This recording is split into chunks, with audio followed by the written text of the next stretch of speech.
You're a top 1% elite dark chosen one if you survive these 5 shadow tests. Let me ask you something that most people are too terrified to even whisper to themselves. What if your suffering, your darkness, your chaos was not a curse, but a calling? What if those deep, sleepless nights, those moments when you felt like the universe had abandoned you, were actually sacred initiations? You see, most people want light, love, and peace, but they have no idea that true spiritual power is forged in the shadows. Only a few, perhaps, you are ever chosen to enter the darkest corridors of the soul and come out not broken, but reborn. I didn't come here to coddle you. I came here to awaken you. And if you're watching this, you might already be on the edge of something extraordinary. You might be one of the few who were not meant to follow the ordinary path. Because the truth is, the universe doesn't choose the weak to face these 5 shadow tests. It chooses the ones with ancient strength buried deep in their bones. It chooses the ones who have already died inside and had to keep walking. So now we begin the descent. This isn't entertainment. This is your spiritual boot camp. And if you make it to the end, you won't just be watching this video, you will become it. Click subscribe to this channel to get more profound spiritual lesson. The first shadow test is the test of isolation. This one usually comes without warning. One day you wake up and everyone is gone. Not physically, perhaps, but emotionally, spiritually. Friends ghost you. Family stops understanding you. You feel like an alien in a world you once knew. The conversations you used to enjoy now feel empty. The things that once excited you feel meaningless. You start to wonder, is something wrong with me? But no, this is the beginning of your awakening. You are being pulled out of the matrix of mass consciousness so you can hear your soul for the first time. Most people never pass this test because they try to run from it, but they fill the silence with noise, social media, relationships, distractions. But you, if you're a dark chosen one, you'll stay.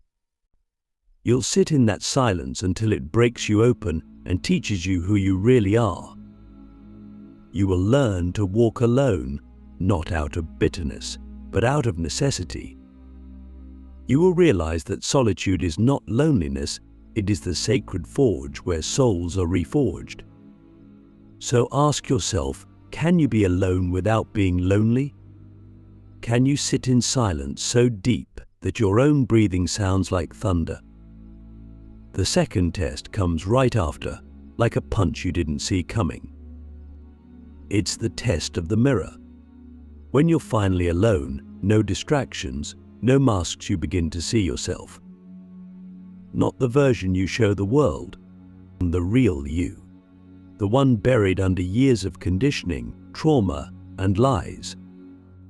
You'll be forced to confront your inner demons, your deepest fears, your ugliest thoughts. Most people run at this point.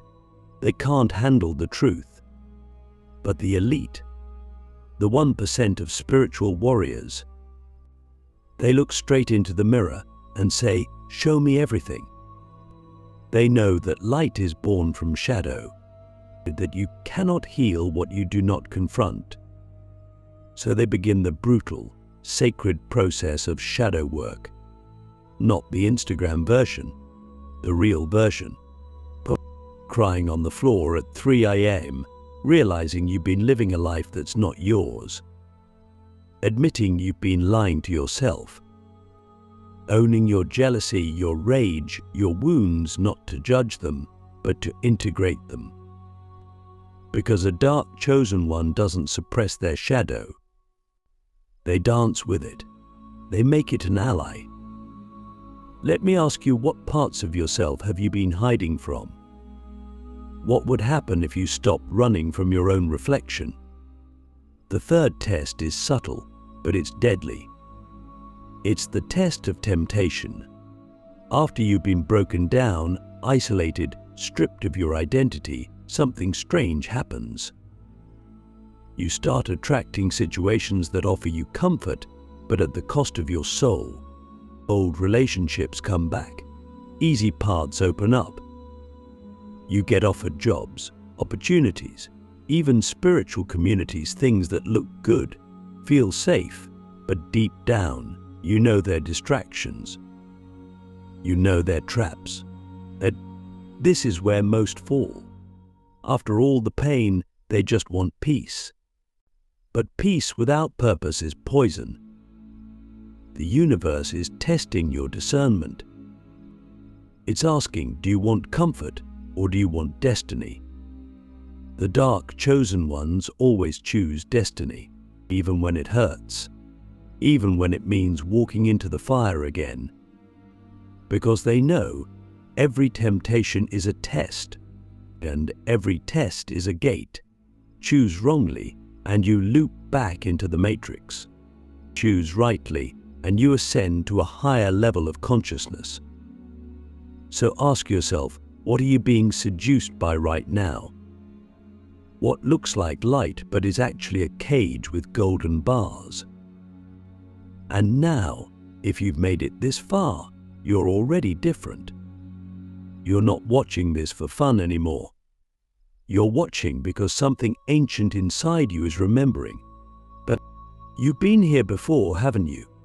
In other lifetimes, in dreams, in visions. You know this path. You've always known. But it doesn't get easier. The fourth test is the test of death. Not physical death, something deeper. The death of your ego. The death of your identity. The death of the version of you that was built to survive, not thrive. The universe will strip you of labels, titles, attachments. You'll lose things you thought you couldn't live without. Some of you already have. And in that loss you'll be given a choice, rebuild the old or become something new. The dark chosen ones choose rebirth. They let the fire consume them, and they rise not as who they were, but who they were always meant to be. This is the moment where you lose your name, your story, your past, and you become presence itself. You become stillness, awareness, power. And from that void, you begin to create not from fear, but from truth. How many times have you died inside already, only to keep waking up the next day? How many times have you been crushed, only to rise stronger? Don't you see? You were never weak. You were being trained. And finally, the fifth shadow test, the test of power. This is the most dangerous of all.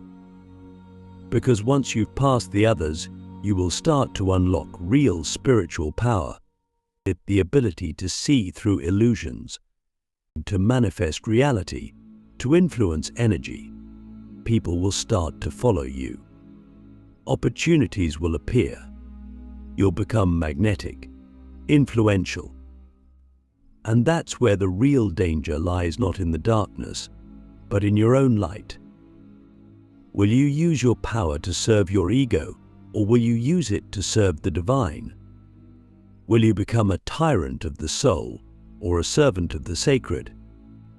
The dark chosen ones are not here to dominate, they are here to liberate. They are spiritual warriors, not for fame, but for truth. They know that real power is not about control. It's about surrender. It's about channeling something far greater than yourself. So I ask you again, if you had unlimited power, who would you become? The 5 shadow tests are not punishments. They are prophecies. If you are facing them, it means the universe has seen something in you that others cannot see.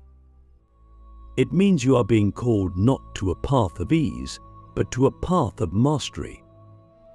And if you have the courage to walk it, you will join the ranks of the elite 1%, the dark chosen ones, the ones who were not afraid to face the void, the ones who were willing to die to truly live.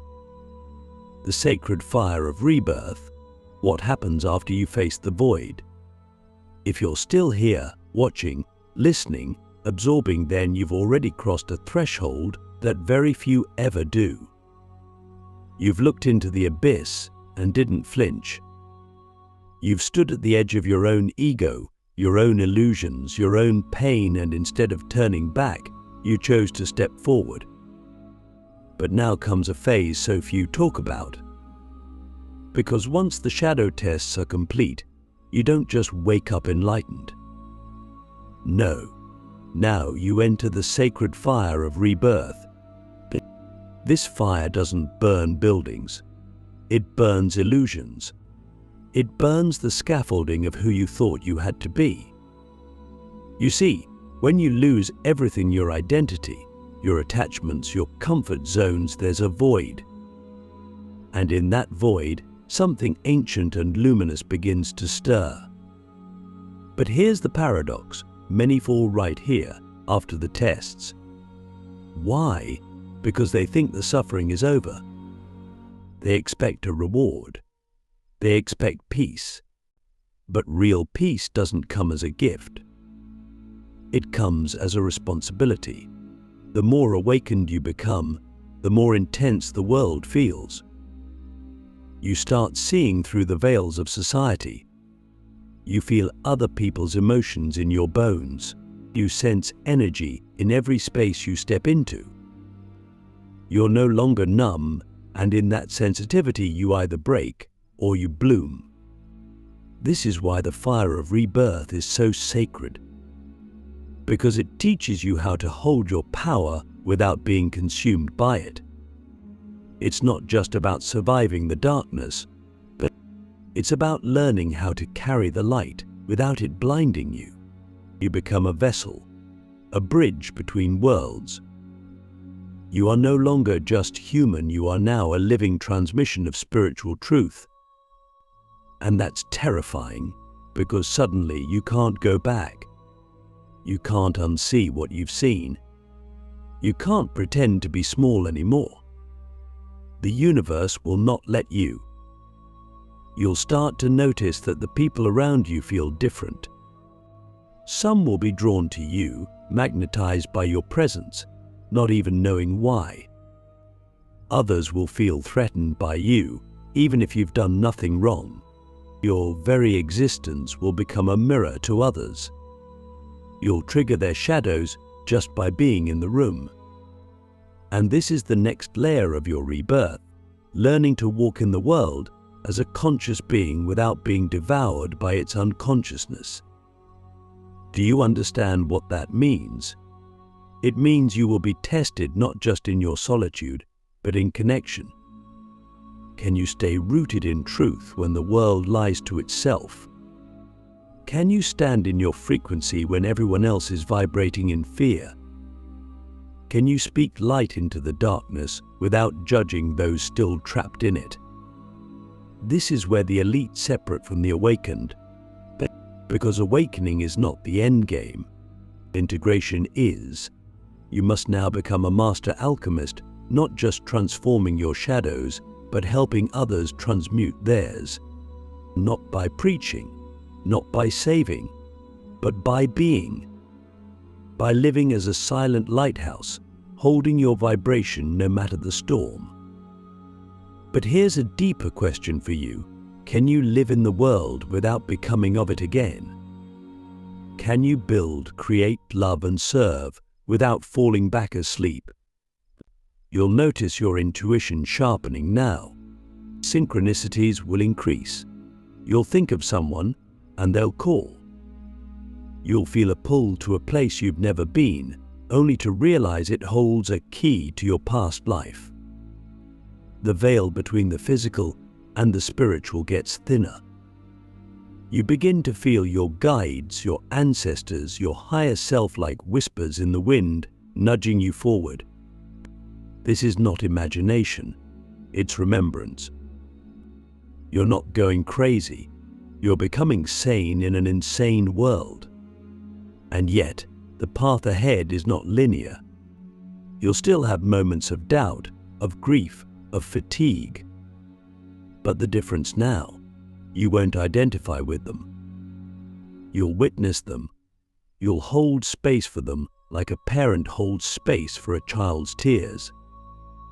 You'll know that even the pain is a sacred teacher. Even the fear is part of the dance. You won't run from it. You'll breathe it in and turn it into fuel. You will realize that you don't need to escape the world. You came here to transform it, not by force, not by control, but by frequency. You'll stop trying to convince people. You'll stop chasing validation. You'll move with quiet power. You'll realize your energy is your message. Your state of being is your offering. And that's when you become unstoppable, not because you're loud, but because you're aligned.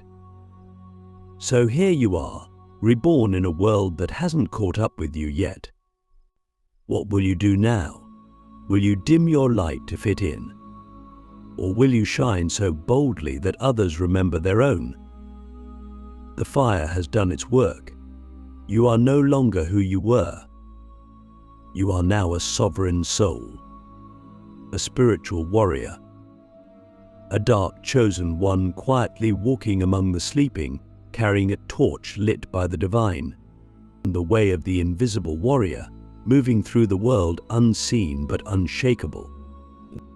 Now that you've stepped into the sacred fire, emerged reborn, and begun to feel the raw power within you, there's something that becomes painfully clear. You don't belong in the old world anymore. Not because you're better, not because you're above it, but because you've outgrown it. You've become something the world has no language for. And that right there is the beginning of the third phase, the path of the invisible warrior. This is where most spiritual initiates break, but not during the fire, not during the shadow, but during the return. After all you've seen, after the illusions have crumbled and the veils have lifted, you're expected to walk back into a world that still worships the very illusions you've burned. How do you explain your transformation to people who still believe in masks? How do you speak truth in a world that punishes honesty? You don't. You move differently now, silently, intentionally.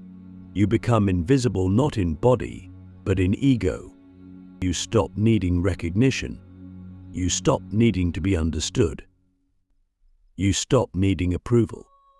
Because now you know truth doesn't need to be loud. Power doesn't beg to be seen. The invisible warrior is not weak. They are the strongest of all, because they've mastered restraint. They've learned how to walk into a room and sense every vibration without absorbing any of it. They've learned to move with such inner stillness that chaos bows in their presence. They don't fight battles, they dissolve them. They don't argue, they radiate. They don't need to prove anything because their energy speaks louder than words ever could. This is the stage where you begin to embody the truth you've earned. And I say earned because it was never given. Every step you've taken, every shadow you've faced, every tear you've cried, it's all built this invisible armor around your soul. You are now protected not by walls, but by frequency. And yet, this path is lonely beautiful, yes, but lonely. Because now you'll see how most people are still asleep. You'll see them chasing things you've already let go of: status, validation, material success, with no deeper purpose. And sometimes, a part of you will ache for simplicity. You'll miss the days when ignorance was bliss, when you could just fit in and not feel everything so deeply. But you'll also know too much to go back. You'll look around and realize, I am not here to be normal. I am here to be free. I am here to be real. That's when the mission starts to awaken in you. Not a job, not a career, a soul mission. Something ancient buried in your DNA begins to rise. You'll start getting visions, downloads, ideas that feel too big for you. You'll feel called to create, to build, to teach, to heal, not because it's trendy, but because it's coded into your being. You'll realize that your pain was preparation. Your darkness was a map. You were never being punished. You were being prepared. But here's the question that will haunt you in this stage. Can you carry your light without needing an audience? Can you serve the mission even when no one claps?